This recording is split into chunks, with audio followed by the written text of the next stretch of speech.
Oi pessoal, tudo bom? Então tô eu, Roberto Bob e Daniel Coriolano aqui da Núcleo MD para lançar aqui esse episódio com o tema coronavírus. E a gente sabe, pessoal, Daniel Coriolano aqui falando, que hoje, em virtude do acesso à informação, chega a todo momento PDFs, videoaulas, instruções, prints nos nossos WhatsApp. E isso não representa necessariamente um avanço dessa conectividade em prol do paciente.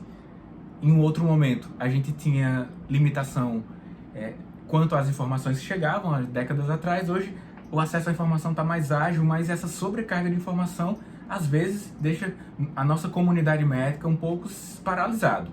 E é para quebrar essa paralisação que eu, Daniel, estou aqui com o Bob e nós reunimos as evidências atuais e, mais do que isso, o nosso senso crítico, como nós médicos devemos nos portar diante da situação do coronavírus. Estamos gravando esse conteúdo do Medcast no dia 14 de março, exatamente às 13 horas e 4 minutos. 13 horas e 4 minutos. Tô falando a data e o horário porque as evidências médicas, as evidências em saúde, elas modificam, né? A gente aprendeu na faculdade de um jeito e já durante o exercício profissional a gente já tem novas evidências. E é importante falar sobre a data e o horário porque você que está ouvindo esse conteúdo, que exerça sua autonomia e o seu rigor crítico para considerar essas informações que estão sendo compartilhadas aqui com o maior rigor, declaramos isso, não temos conflitos de interesse, mas que você tenha senso crítico para interpretar tudo aqui e implementar em prol da população, que essa sim está meio desnorteada, sem saber o que fazer. Então a gente vai começar o conteúdo de hoje, que vai trazer informações é o Bob. Bob é médico de família e comunidade por residência, fez mestrado em saúde da família pela Fiocruz, com a linha de pesquisa bem ajustada a condições que ampliam a visão sobre a saúde da comunidade. E a trajetória acadêmica que o Bob fez, eu fiz também, nós fizemos residência juntos, mestrado juntos, e a gente traz esse rigor acadêmico e coloca também aqui a favor de quem acompanha os conteúdos aqui da Núcleo. Vamos começar aqui o conteúdo, Bob. Uma coisa importante, Bob. A gente está participando do Prêmio Euro, né? E aí você que está ouvindo o Medcast, acompanha os nossos conteúdos. Então, aproximadamente 2.000 pessoas inscreveram iniciativas no Prêmio Euro. E aí teve um júri de dezenas de médicos, um júri técnico rigoroso. E a gente ficou na final. A gente está nesse momento entre as 100 melhores iniciativas de inovação em saúde do Brasil. E o nosso foco é a educação médica. E aí a gente pede a você, ouvinte, médico, médica, que acompanha aqui o Medcast, que consulte as condições de votação que estão na descrição desse episódio, que nos ajude a ficar entre os 10 melhores. Com isso, nós vamos receber um financiamento através desse Prêmio Euro para que, a cada vez mais, a gente consiga propagar e alavancar os conteúdos de educação e possa exercer alguma transformação no cotidiano do médico. Mas bora lá continuar aqui no nosso conteúdo sobre o coronavírus. Bob, bora logo declarar aqui de cara qual o objetivo central desse episódio. Pronto, então, como o Daniel já falou, nós temos muitas informações que estão sendo veiculadas. E aí, durante esses últimos dias, eu estava refletindo, certo, Daniel, sobre essas diversas informações que a gente recebe tanto em vídeo quanto em arquivo texto. E eu tive uma certa percepção, justamente pelo meu trabalho como médico de família, né? A minha atuação hoje, ela ainda é majoritariamente SUS. Então, eu tenho percebido que dentro do contexto da atenção primária, essas informações elas ainda não estão chegando ou elas ainda não estão tendo um significado muito grande na prática dos profissionais. Então, o que nós vamos querer trazer com esse conteúdo é acrescentar a tudo que já está colocado. Eu acredito que você, médico, médica já formado, e você, estudante de medicina, já deve ter acesso aos principais protocolos que foram veiculados pelo Ministério da Saúde, né, que traz a questão da higiene, né, da etiqueta respiratória. Mas nós vamos querer trazer aqui algo mais prático em termos da orientação dentro da sociedade. Ou seja, o que é que nós, enquanto pessoas, devemos fazer frente a uma situação de suspeita de alguém para o coronavírus, para o novo coronavírus. Então eu acho que o cerne ele vai ser esse, né? E aí eu vou dividir a minha fala aqui em 3 pontos principais, sendo que em um deles aqui a gente vai ter uma pequena ramificação, tá certo? E só antes da gente continuar, só, Daniel, ressaltar a questão que você falou das informações e o cuidado também com as fake news. Sim. Então, toda a informação que você receber né, inclusive essa mesmo, né, é importante que você verifique a fonte. Né? Então nós estamos aqui nos posicionando, somos médicos, né, tanto eu como o Daniel, somos registrados no CREMEC, né, no Conselho Regional de Medicina aqui do Estado do Ceará, temos uma caminhada acadêmica, né, enquanto professores. Então, assim, temos uma responsabilidade a cumprir, né, e esse episódio do Medcast, ele não é à toa. Né? Esse episódio do Medcast, ele é um sentimento de obrigação que nós temos de contribuir nesse momento que nós vivemos no mundo. Né? Nós estamos vivendo uma situação única no mundo, né? Que há muito tempo não existia uma situação de pandemia com essas proporções. E com todas as repercussões que ela está tendo em todas as esferas da sociedade, seja ela a própria saúde, como a econômica e por aí vai. Então, iniciando a fala nesse minuto aqui 6, né? Então vamos trazer aqui o primeiro ponto. Então o primeiro ponto é identificar a pessoa com suspeita de contaminação pelo coronavírus. Então, nos protocolos, nós temos muito claro, né, as formas em que os profissionais de saúde eles vão fazer essa identificação. Mas, acima de tudo, pensando que o foco principal sobre o coronavírus não é impedir que o coronavírus se alastre e contamine as pessoas. Como nós estamos observando, isso é muito difícil, né? Não está simplesmente dentro do controle dos profissionais de saúde impedir que este vírus continue a se propagar na medida em que ele está se propagando. O principal foco é frear a velocidade de propagação, portanto, é reduzir o contágio.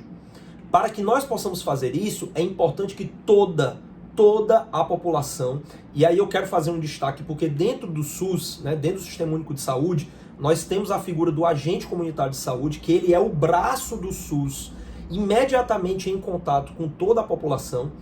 Mas, mesmo pensando na questão da saúde suplementar, nós temos também mecanismos, né, seja dos planos de saúde, ou seja do setor privado como um todo, de também oferecer uma porta de informações para as pessoas que se deparem com uma suspeita de contágio pelo coronavírus.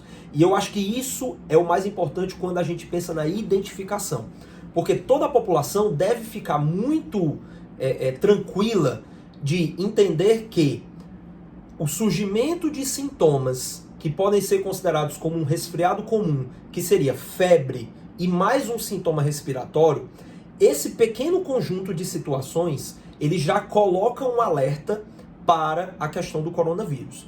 Então, se você, uma pessoa que está em pleno vigor da sua saúde, começar a apresentar febre e sintomas respiratórios, que eles podem ser desde uma tosse, certo? Uma tosse persistente, ou até mesmo o agravamento de sintomas, ou seja, uma falta de ar, certo? Então, às vezes a pessoa, durante o processo de tosse, está tossindo, que chega a faltar o ar, mas aí depois dá aquela recuperada, e aí mais na frente começa a tossir de novo. Então, essa pessoa, ela já se encaixa dentro do perfil que nós temos para o paciente com suspeita de coronavírus. Com um detalhe. Até o presente momento, então destacar novamente que nós estamos hoje no dia 14, né? 14 de março, nós ainda não temos, no Brasil inteiro, uma disseminação comunitária, certo? Então, alguns estados já decretaram essa situação, que aí vocês já devem ter ouvido no jornal, que é aquela história de que eu não sei mais de quem foi que essa pessoa pegou. Ou seja, ela pode ter pegado de qualquer pessoa, ou seja, o vírus já está circulando de maneira muito livre dentro daquela comunidade específica, né? Dentro daquele setor, que seja uma cidade, seja um estado, mas enfim. Mas no Brasil todo, essa não é a situação ainda. Para vocês terem uma ideia, até ontem, eu não posso falar sobre hoje, mas até ontem, dia 13, ainda não havia sido confirmado nenhum caso em Fortaleza, né? O prefeito aqui de Fortaleza, ele até falou uma medida de contratação emergencial, né, de mais profissionais de saúde, mas ele destacou, né, que Fortaleza ainda não possui nenhum caso confirmado, né? Todos os casos suspeitos foram descartados. Então, pensando para Fortaleza, e aí eu quero que, né, o Medcast ele é um podcast a nível nacional e até mesmo internacional, mas eu quero que vocês extrapolem, porque nós vamos citar exemplos aqui de Fortaleza, mas eu quero que vocês extrapolem isso para a realidade de vocês, porque isso é plenamente possível. Então, eu quero que vocês imaginem que na identificação dessa pessoa, eu também vou ter que levar em consideração aonde essa pessoa esteve nos últimos 14 dias. Então, se essa pessoa esteve fora do país, em países em que a situação do coronavírus já está numa situação de epidemia nacional, E aí o maior exemplo para Fortaleza é a Itália, porque nós temos muito esse fluxo, né, do pessoal de Fortaleza para a Itália e vice-versa, até pela questão da proximidade e tudo mais. Então, se você estava na Itália e veio para o Brasil e você começou a apresentar sintomas dentro desse período de 14 dias, então, nesse caso, a suspeita já é muito forte. Essa pessoa em específica, o ideal é que ela seja testada, ela é um caso suspeito, ela precisa fazer o teste para o coronavírus, certo? Mas isso eu estou falando da identificação, tá bom? Então, identificar esse paciente nesse momento atual são os sintomas respiratórios, mais a febre e mais uma história de ou viagem ou contato com quem viajou. Então, por exemplo, o Daniel podia estar lá na Itália, ele veio para cá, teve contato comigo e eu comecei a apresentar sintomas. Aí vocês perguntam, poxa, mas o Daniel não apresentou sintomas. Porque o coronavírus, ele não obrigatoriamente ele vai dar sintomas exuberantes em todas as pessoas. Tá certo? Isso é importante de se destacar. Então, o Daniel pode ter uma forma muito leve da doença a ponto de que ele nem percebeu, mas foi suficiente para transmitir para mim. Então, eu vou desenvolver uma forma da doença com sintomas. E aí sim, a pessoa que desenvolve uma forma de doença com mais sintomas, ela tem mais chance de proliferar o vírus. Por quê? Porque eu vou estar tossindo mais, eu vou estar expelindo mais secreções e é através disso que eu vou contaminar outras pessoas. Então, esse é o ponto 1, tá, gente? Muitíssimo importante essa questão da identificação.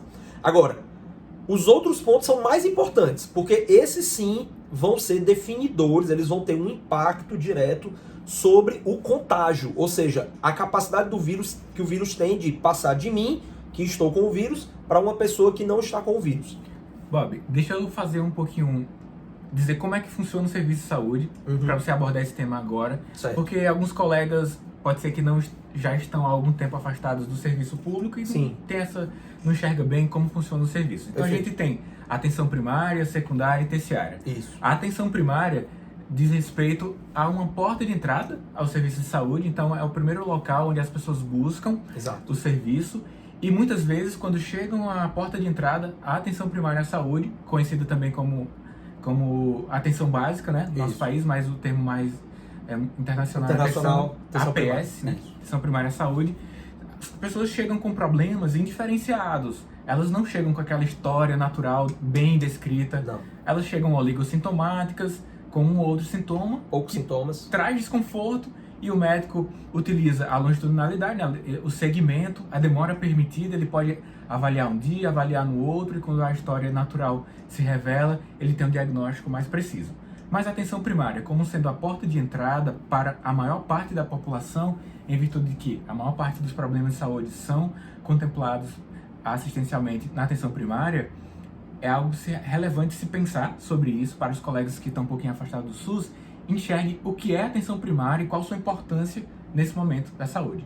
A atenção secundária, para que os demais colegas conheçam, é a atenção mais especializada. Normalmente o paciente chega lá com a história natural bem mais descrita, ele vai tomar outra atitude, e a terciária, que envolve maior densidade de tecnologia, mas o nível de complexidade dos problemas, eles são altos em todos os níveis. O que muda é o nível de densidade tecnológica, mais coisas as pessoas precisam a depender dos níveis.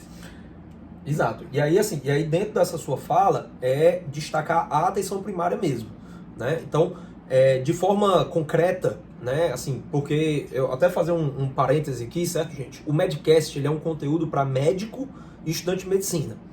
Porém, esse Medcast em específico, eu gostaria que vocês tomassem a liberdade de levar para pessoas, de repente pessoas da sua família, ou de repente você pega essa informação e leva para elas e dissemina de uma forma que talvez é mais simples, né? A gente está tentando utilizar os termos aqui para que sejam bem compreensíveis, mas eu sei que em algum momento ou outro, né, pelo viés aqui de sermos médicos, a gente termina às vezes complicando um pouco algum ponto da fala. Mas é interessante que assim, o meu intuito, né, quando eu falei com o Daniel da gente gravar esse episódio, como eu falei, é tentar fugir um pouco daquilo que já está bem estabelecido em termos de protocolo e tal, e conduta do profissional, para tentar levar isso para a sociedade, né?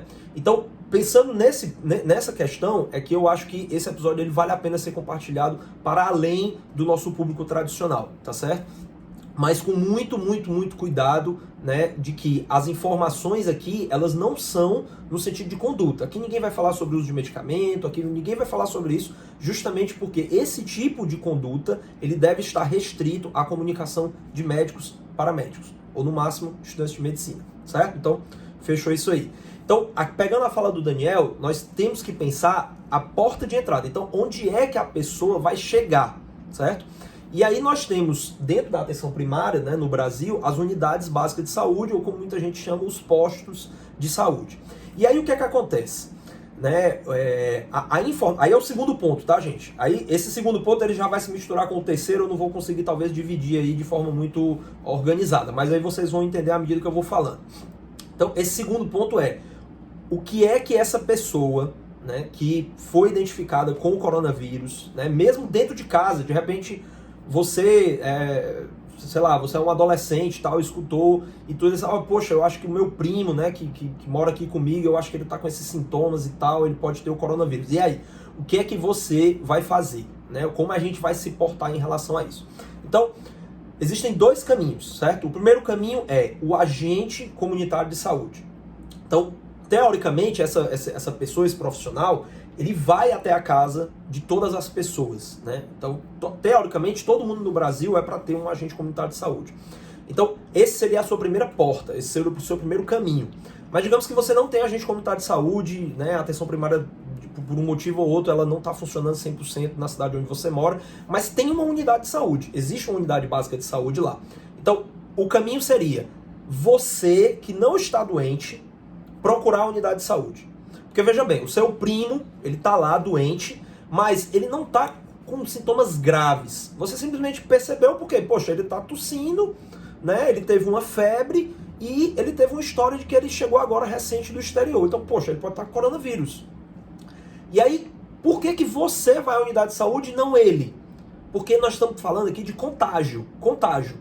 Se ele for tossindo para a unidade de saúde e essa unidade de saúde estiver cheia de gente, o que é que vai acontecer? Ele provavelmente vai estar correndo o risco de contaminar diversas pessoas nesse ambiente que já é um ambiente em que nós temos pessoas acometidas com problemas de saúde.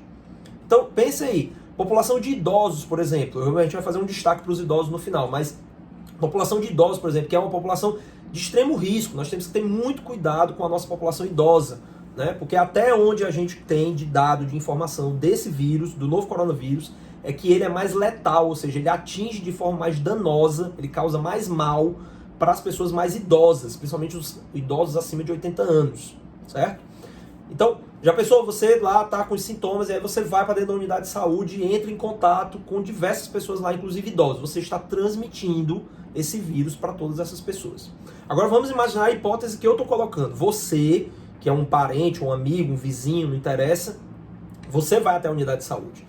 E aí, chegando até a unidade de saúde, você comunica as pessoas da unidade de saúde, seja o gestor da unidade, ou um agente de saúde, enfim, algum profissional, sobre a situação. Olha, eu tenho uma pessoa que está na minha casa e ela tem os sintomas A, B e C, ela está tossindo, tem febre e ela teve uma história que ela chegou agora do exterior. Eu acho que ela está com coronavírus. Como é que você pode me ajudar?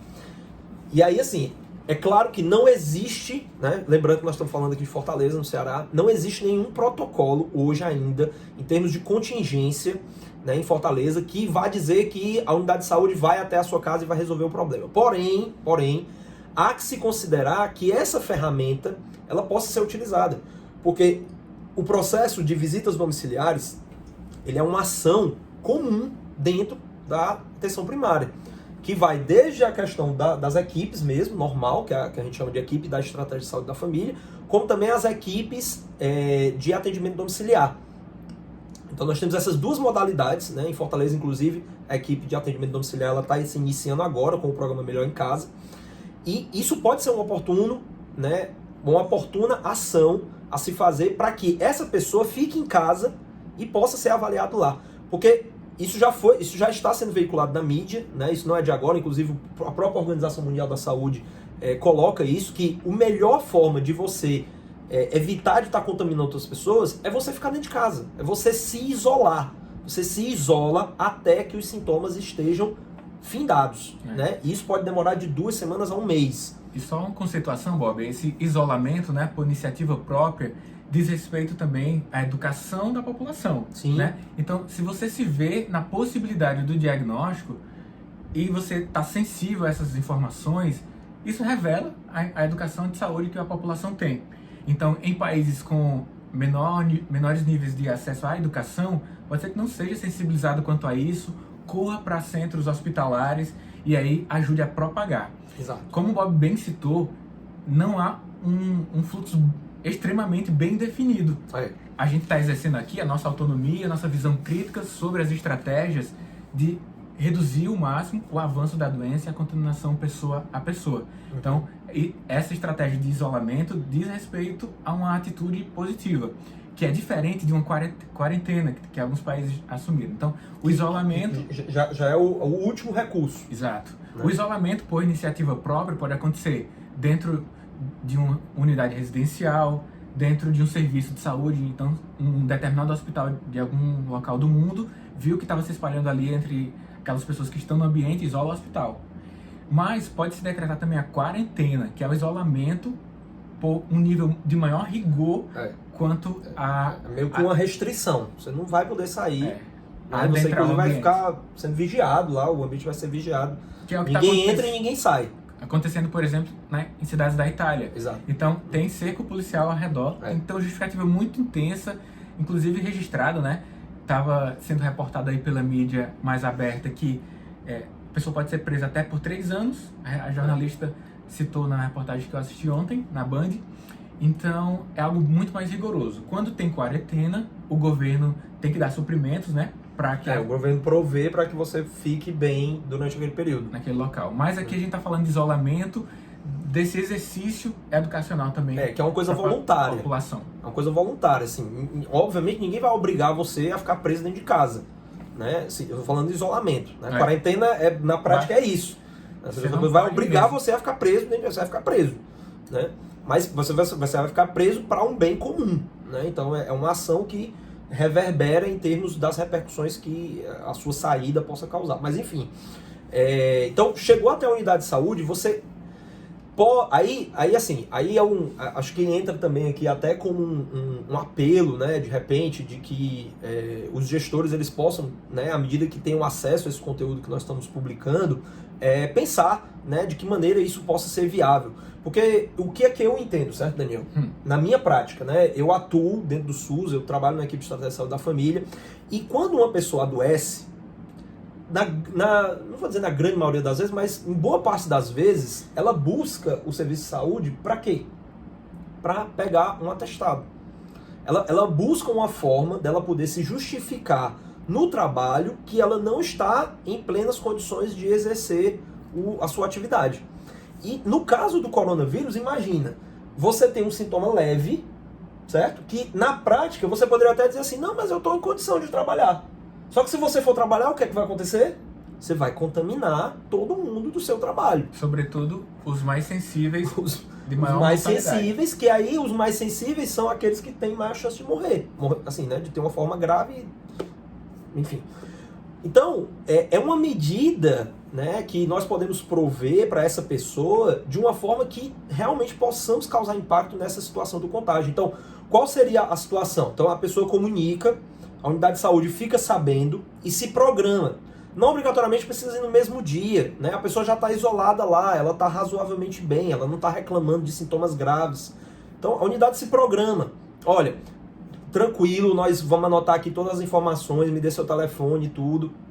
Daqui para o final da semana a gente vai lá.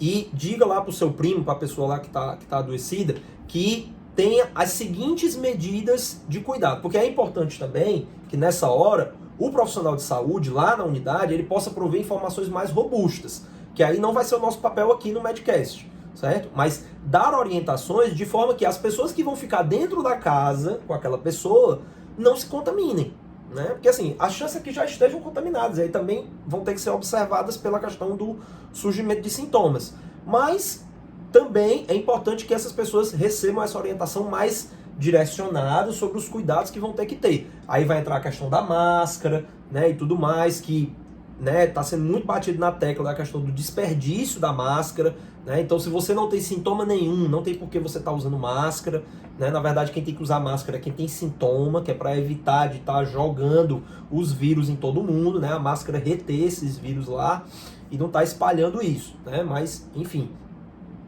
Ok, então, a equipe indo até o local, né, a equipe médica, enfermeiro e tudo mais, fazendo essa visita, ela vai poder fazer uma avaliação mais minuciosa. Avaliar se realmente aquele paciente entra, porque até então essa situação de suspeita foi uma situação por uma pessoa leiga, né? Aquela pessoa que foi lá, ela não é um profissional de saúde, né? E aí o profissional de saúde agora se dirige para lá e pode, de repente, tentar se aproximar de fechar esse diagnóstico. Lembrando que o diagnóstico só vai ser fechado mesmo após o exame confirmatório de que o paciente realmente tenha contraído o coronavírus. Que, por exemplo, no cenário de Fortaleza, isso pode até acontecer, né? O pessoal da equipe, eles já podem levar insumos, tanto insumos de proteção, como por exemplo máscaras, etc., para poder munir aquelas pessoas de equipamentos que sirvam para sua proteção individual, como também de insumos para poder coletar o material para fazer a análise sobre a questão do coronavírus, certo? Então, assim, esse é um ponto, tá, Daniel? Esse é um ponto que eu acho que é muito válido dentro da perspectiva da gente organizar o sistema, organizar essa demanda, tá certo? E tentar reduzir esse processo de contágio. Pensando no serviço privado, né, que você fez um adendo aí em relação ao SUS, né, e aos colegas que, enfim, não tem uma atuação tão preponderante dentro do SUS, mas existe hoje muitos serviços, né, principalmente planos de saúde, que se utilizam do princípio da atenção primária, né, para fazer os seus trabalhos, e que hoje disponibilizam call centers, né? Vale destacar que esse call center não é para fazer consulta, tá? É proibido pelo Código de Ética Médica você fazer consulta à distância, tá bom? Mas não seria isso, seria para fazer orientações. Então, a pessoa liga, por exemplo, o plano de saúde, né, para o local onde ela possivelmente iria ser atendida, e ela informa, olha, eu estou com sintomas assim, assim, ou então tem uma pessoa aqui em casa, né, com esses sintomas. Então, os planos de saúde ou os próprios hospitais privados, eles poderiam, dentro das suas páginas na internet, ou enfim, alguns mecanismos, de repente abrir um chat, né, sei lá, coloca lá, você está com suspeita de coronavírus, converse aqui conosco. Né? Então, existem mecanismos da gente tentar evitar que essa pessoa vá de cara para dentro de um hospital que esteja lotado de pessoas, porque por mais que, por melhor que seja o acolhimento, né, que é aquele processo que você recebe a pessoa e pergunta quais são os sintomas que ela tem e tudo mais, por melhor que seja, gente, aquela pessoa desde a portaria, as pessoas que ela cruzou no estacionamento, né, e depois ela adentra, pega aquela senha, olha, a senha, a maioria dos locais que você pega a senha no hospital é o quê? É um totem. Né? Aí o que é que você faz? Você taca o dedo lá, que provavelmente você já veio tirando ele aqui do seu nariz. Então, aquele totem ali já virou uma disseminação de vírus. Bob, no episódio antes aqui que eu conversei com o Solon, do Meus Nervos, a gente fez um pouquinho da fala sobre essas questões de higiene, né? Uhum. E hoje, quando eu tava voltando do supermercado, eu vi que uma pessoa pegou o ticket, botou na boca e continuou dirigindo. Olha aí. Imagina se ela dá esse ticket ao cara que vai fazer a validação. Pronto. Aí todos os pega tickets, na mão, né? Pronto. Aí esse cara se contamina e várias pessoas atrás lá. Enfim, condições de educação, de higiene, né? Gente, assim, a ideia aqui não é que a gente apavore ninguém, eu sei que, porque assim, as notícias sobre o coronavírus já estão apavorantes o suficiente, certo?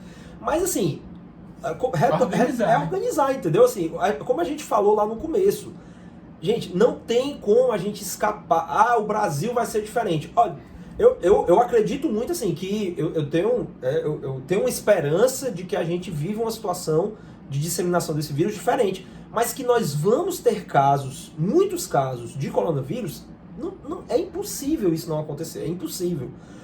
A grande questão é, nós vamos ter todos os casos de uma vez, ou nós vamos ter a evolução desses casos numa curva que nos permita dar assistência adequada a essas pessoas. Pronto, Bob. Antes de gravar, a gente comentou um pouquinho sobre isso, né? Por que que isso é interessante? Essa disseminação desse conteúdo aqui pode contribuir de alguma forma para a transformação da prática de um colega dentro do seu ambiente familiar e com isso repercute na comunidade. Porque o serviço de saúde tem uma limitação. Tem uma limitação. Exatamente não isso. É infinito. É interessante que possamos distribuir essas informações. E qual é esse impacto na prática dessa diluição da contaminação ao longo do tempo? O impacto é justamente, por exemplo, imagine que, sei lá, 1 milhão de pessoas vão adoecer de coronavírus no Brasil. Imagine que 1 milhão adoeçam todas de uma vez, num período curto aí, sei lá, de 1 mês. Em 1 mês nós temos 1 milhão de casos. Então, o sistema de saúde não consegue, mesmo com o sistema suplementar, absorver 1 milhão de pessoas. Não dá. né? É isso que está acontecendo na Itália, né? A gente vê lá o pessoal armando tenda, os hospitais todos lotados, porque não tem como absorver, certo? Agora, imagine que essas mesmas 1 milhão de pessoas adoeçam num período de 6 meses. Ou seja, é o mesmo número de pessoas, só que agora eu tenho 6 meses para poder resolver o problema de todas as pessoas. Então, eu aumento as minhas condições, eu aumento a chance de conseguir entregar para essas pessoas um serviço de qualidade que vai fazer com que elas tenham uma melhor resposta, né? No final das contas, elas possam sair curadas, né, dessa situação de infecção pelo coronavírus. Né? E é isso, Bob. Eu acho que a gente conseguiu reunir. Não, calma aí. Tem mais. Terceiro, né? Tem mais. Tem o último ponto. Certo? Tem o último ponto. Que é o seguinte: imagine agora que a pessoa que está lá, ela não esteja tão bem assim. Ela tá mal. Certo? Ela tá mal. Ela tá em casa, só que ela tá mal. Certo? Assim, ela não tá só com uma tossezinha, ela realmente tá com falta de ar. Ela tá com dificuldade, né, pra respirar e tudo. Então, assim, essa pessoa, aí assim, não tem por onde, assim, não tem como você dizer, não, fica aqui, eu vou lá no posto de saúde para trazer o pessoal aqui. Não, né, você realmente, ninguém vai ter essa atitude, né? Então, você realmente vai procurar uma unidade de saúde. Agora, minha sugestão, certo? E aí, mais uma vez, isso não está escrito em protocolo nenhum, tá, gente? Isso é uma reflexão, como o Daniel falou. Nós estamos usando o nosso senso crítico de atuação enquanto médicos para tentar contribuir de alguma forma e, de repente, gerar reflexões que, inclusive, possam chegar aos gestores. Leve, vamos supor aqui o cenário de Fortaleza. Então, você está com essa pessoa que tá doente, está com esses sintomas e tudo mais. De preferência, se você identificou que pode ser o coronavírus, arrume uma máscara e coloque nessa pessoa. Ah, qual é a máscara, Bob? Olha, se você tiver como especificamente comprar uma máscara N95, certo? Seria melhor. Mas se você não tiver essa sensibilidade, qualquer coisa já ajuda, já é alguma coisa, tá certo? Não vai ser a melhor, mas já diminui a questão da transmissão, até porque se você está levando a pessoa, você também já está correndo risco de se contaminar.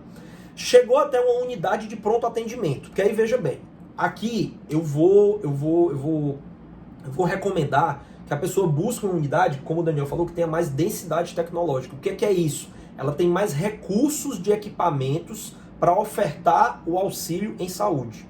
Por exemplo, um respirador. Né? Então, essa pessoa que está com falta de ar, pode ser, não estou dizendo que é obrigatoriamente, mas pode ser que ela precise ser entubada. Ela não consiga mais respirar sozinha e ela precisa de uma máquina para poder ajudar ela a respirar. Ela precisa ser entubada. No posto de saúde, na unidade básica de saúde, não tem. Não tem. Então, se você procurar uma unidade que já tenha esse equipamento, né, e as UPAs elas têm isso, já é um ponto positivo para a pessoa. Agora eu estou pensando na saúde individual daquela pessoa. Então, chegou até a unidade de saúde, você vai pegar a pessoa e vai adentrar a unidade de saúde com ela? Não. De preferência, deixa a pessoa dentro do carro, né, se você puder ir com outra, enfim, para ficar lá com ela, para ela não ficar sozinha, melhor. E aí você que tá bem, você sim, vai lá para dentro. Chegou lá dentro, procure logo alguém que possa, né, alguém, né, eu vou ser bem estereótipo, assim, vou ser bem preconceituoso, alguém de jaleco, certo? E você diga, olha, eu tô com uma pessoa lá dentro do meu carro e eu acho que ela tem o coronavírus. E eu não queria trazer ela aqui para dentro porque ela pode entrar aqui tossindo e tudo e pode contaminar as outras pessoas. Tem como você ir lá comigo? Eu lhe garanto que as pessoas vão atender a sua demanda. Assim, eu acho muito pouco provável que alguém não seja racional o suficiente para atender essa demanda. Até porque acontece muito, às vezes a pessoa não tem condição de sair do carro e o pessoal vai lá fora com a maca ou com a cadeira de rodas para poder tirar o paciente dentro do carro. Então, esse profissional já vai preparado. Ele já vai com a máscara, ele já vai todo protegido e tudo, porque você acabou de dizer que ele está com suspeito de coronavírus, por que o cara vai arriscar? Ou a mulher, né? Por que vão arriscar? Então, foi lá dentro do carro, identificou, realmente, ele tá tossindo, tem febre, tá com falta de ar, e ele viajou pra fora, viajou pra fora. Tá, beleza. Então vamos entrar com ele lá pela ambulância. Não vamos passar por onde tem uma maior quantidade de pessoas. Não vamos expor essa pessoa a uma maior aglomeração. Certo? Então, tudo isso são ideias, certo? São ideias. E aí você que é a pessoa, né? Não estou falando profissional de saúde, estou falando para a pessoa. Posso até estar falando para você que está com sintoma, certo?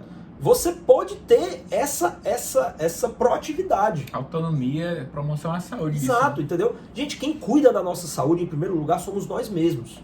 Certo? Então essa preocupação ela tem que estar em nós também, de se preocupar com a saúde do outro. Não pode ser individualista, egoísta, de se preocupar só comigo, né? E todo mundo que tenha seu problema. Não, eu tenho que pensar de forma coletiva. E o coronavírus, ele exige um pensamento de forma coletiva. Certo? Então, dentro desse cenário, você, mais uma vez, consegue reduzir a chance dessa pessoa estar contaminando outras, tá certo? E consegue fazer com que essa pessoa tenha um atendimento. E a última situação, certo, Daniel? Para encerrar, porque esse Medcast vai bater o recorde de quase 40 minutos, mas eu acho que foi importante assim, a gente estar fazendo isso. Vai ficar o vídeo também no canal do YouTube. Então, a última situação, gente, aí a última situação seria, que aí eu vou fazer um parênteses que vale para essa outra que eu falei também. Se você estiver diante de um paciente que está em estado gravíssimo, sei lá, o paciente desmaiou, entendeu? O paciente, né, tava tossindo, desmaiou. Então, assim, o paciente perdeu a consciência, alguma coisa nesse sentido, está numa situação muito grave, muito grave. Você vai correr com essa pessoa para, de preferência, uma unidade hospitalar, certo? Porque provavelmente, se ele tiver o coronavírus, ele vai precisar de uma UTI. Ele vai precisar de uma UTI, certo? Então, vá para lá. E aí, porque nesse processo, geralmente, você consegue adentrar mais rápido dentro da emergência e você já diminui toda essa questão do contágio, que aí, assim, essa questão do contágio numa situação como essa fica em segundo plano porque a pessoa está correndo risco de morrer, né? Então, assim, eu tenho que salvar a vida dela, né? Assim, a vida dessa pessoa também importa, né? Não é só o contágio também que é o importante, né? Lá no começo, quando eu comecei essa progressão, eu comecei falando de uma pessoa que estava bem, ela tem os sintomas, mas ela está bem, e isso, né, é a maioria das pessoas que contraem o coronavírus, eles vão contrair sintomas benignos, certo? Vai ser uma tossezinha aqui acolá e uma febrezinha aqui acolá. Ah, então não é coronavírus. É coronavírus. Coronavírus, ele não é um vírus que vai matar toda a população do mundo. Não, certo? Os comparativos com, por exemplo, outras doenças, né, mostram que o coronavírus ele tem uma letalidade, né, que é essa capacidade de matar, baixa. Certo? O problema do coronavírus é porque ele se espalha com muita facilidade. A virulência, né? Certo? Capacidade. Então, que é esse negócio de você passar de um pro outro. Assim, qualquer coisinha ele já tá lá na outra pessoa, a pessoa pegou já. Né? Eu tinha um professor meu na época da faculdade que ele dizia, né? A criança chegou no seu consultório, aí espirrou na sua cara. Você estava examinando ela lá, ele espirrou na sua cara. Você pegou o que ele tinha? Pegou, porque ele espirrou na sua cara. Certo? Então, o coronavírus você não precisa espirrar na cara do outro, não. Você pode tossir aqui, só com a mãozinha, a pessoa está a 1 metro de distância, ela pode pegar. Certo? Então a capacidade dele transmitir é muito alta. Então é por isso que a gente tem que ter cuidado. Então, assim, leva direto para o hospital, de preferência um hospital que tem um suporte, que a maioria dos hospitais vão ter, né, esse suporte mais intensivo. E aí, gente, a última coisa, que aí pega esses 2 casos que eu falei. Na dúvida, você está com dúvida, você não vai ligar para a Núcleo MD, você não vai ligar para o Medcast, você vai ligar para o SAMU. Certo? Você vai ligar para o SAMU. Porque eu não sei se vocês sabem, mas o SAMU, ele não é só para mandar uma ambulância quando precisa, ele também pode prestar informações. E aí é uma outra ideia que eu coloco, né, para os gestores, de repente disponibilizar, né, dentro do serviço de atendimento do SAMU, algumas pessoas que possam estar munidas, ou seja, possam estar mais atentas e mais sensíveis de verificar essas situações de suspeita do coronavírus, né? Eu sei que isso talvez aumentaria muito a demanda, né, de resposta para o SAMU, então é por isso que se você tem um sintoma leve, não vá ficar ligando para o SAMU. Não vá ficar ligando para o SAMU. Eu estou falando de sintomas mais graves, ou seja, aquela pessoa que de repente você já ia levar para a UPA ou já ia levar para o hospital. Porque qual é a informação que o SAMU de repente pode subsidiar, né, a depender do nível de organização do serviço de saúde na cidade onde você esteja. Ele pode direcionar você para qual hospital levar a pessoa. Então, eles podem, de repente, ter um monitoramento e dizer assim, olha, aqui em Fortaleza, o ideal é você levar lá para o Hospital São José, né, que é o Hospital de Doenças Infecciosas. Mas vai chegar um momento que talvez o São José esteja abarrotado de gente. E aí, ontem, deu uma notícia também, parece que o governador do estado solicitou um hospital que estava desativado aqui, que era o Leonardo da Vinci.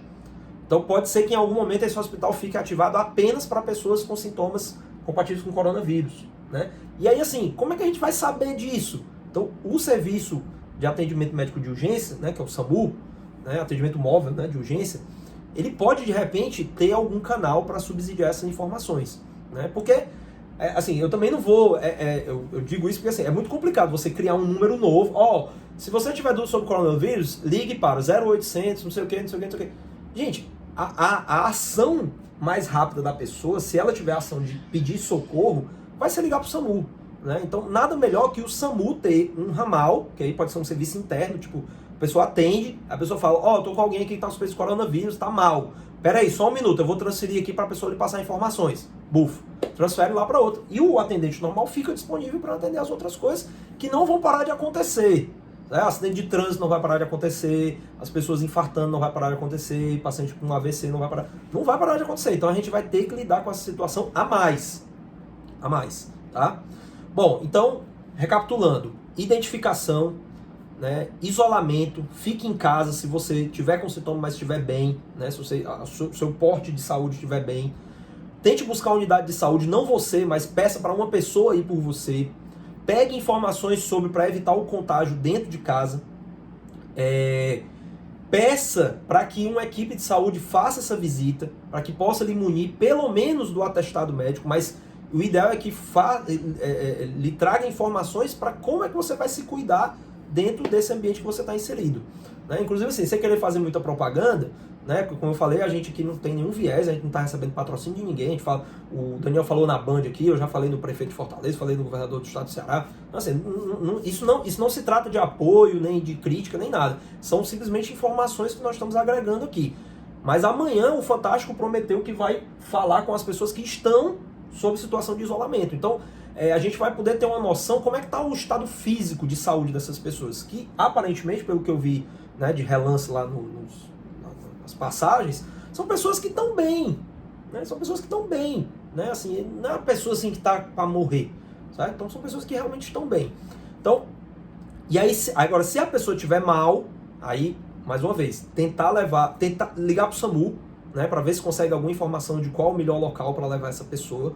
Né? Não é nem a demanda da ambulância, porque se você puder levar no seu próprio carro, agilize. Né?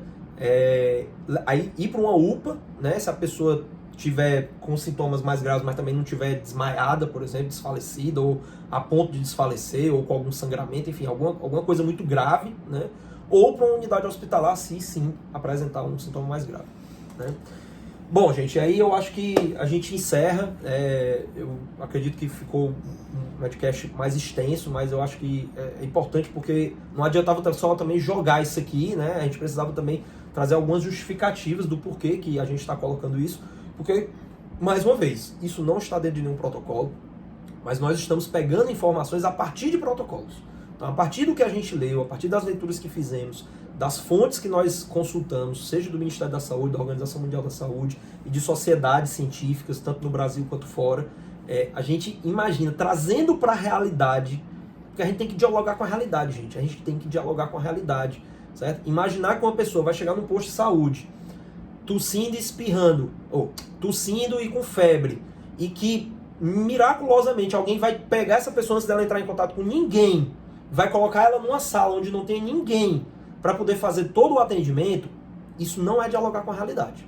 Isso não é dialogar com a realidade. Então nós temos que ser realistas, certo? A gente vai tentar se preparar ao máximo para conseguir fazer isso, mas se a gente puder atuar dentro de uma medida em que o paciente se isole, que diminua o contato, eu acredito que nós vamos ter uma repercussão bem melhor. Beleza. Então é isso, pessoal.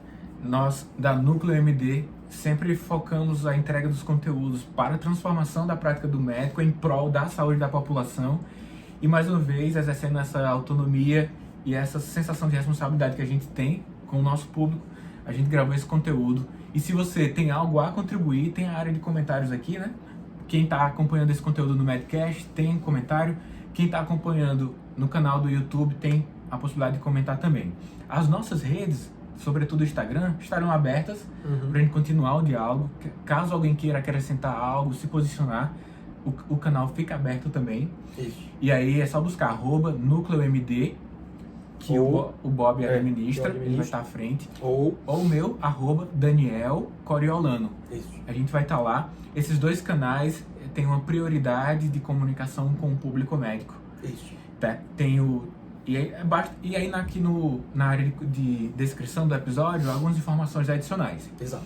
Então, a gente faz esse apelo para que você pegue o link desse conteúdo, coloque no seu grupo, na sua rede familiar, na sua rede de educação médica. Sempre tem um grupo lá dos médicos que atuam em um mesmo ambiente. E aí você também contribui para a difusão dessa informação. E se você considera que a Núcleo MD proporciona de fato impacto na educação médica brasileira, Principalmente você que já segue a gente no Medcast desde o começo, né, conhece o nosso trabalho, a gente pede essa gentileza de que vote na Núcleo MD como uma das vencedoras aí do Prêmio Euro. A gente vai receber um financiamento considerável e vai poder amplificar o nosso impacto sobre a educação médica brasileira.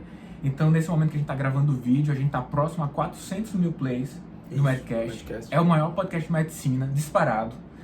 A gente produz conteúdos frequentes para o desenvolvimento do médico, porque a gente acredita que o médico deve exercer um papel de liderança, e a gente pega o rigor acadêmico que a gente reuniu até hoje, nesse momento da nossa carreira, e entrega com o maior cuidado e rigor para que você possa aplicar, mas sempre deixando transparente que você, colega médico, médica, deve exercer autonomia e colocar o seu rigor crítico nos conteúdos que acessa, e a gente tira aí, ocupa espaços de fake news, etc. Exatamente. Tá bom, pessoal? Obrigado por acompanhar o conteúdo agora até o final. A gente tem dezenas ou quase 100 episódios aqui no Medcast para que você possa se atualizar, para que você possa desenvolver a sua vida e a sua carreira. Se você fez sentido para você esses conteúdos, é só buscar aí outros episódios. Abraço para você, a gente se encontra em próximos episódios. Até mais. Valeu!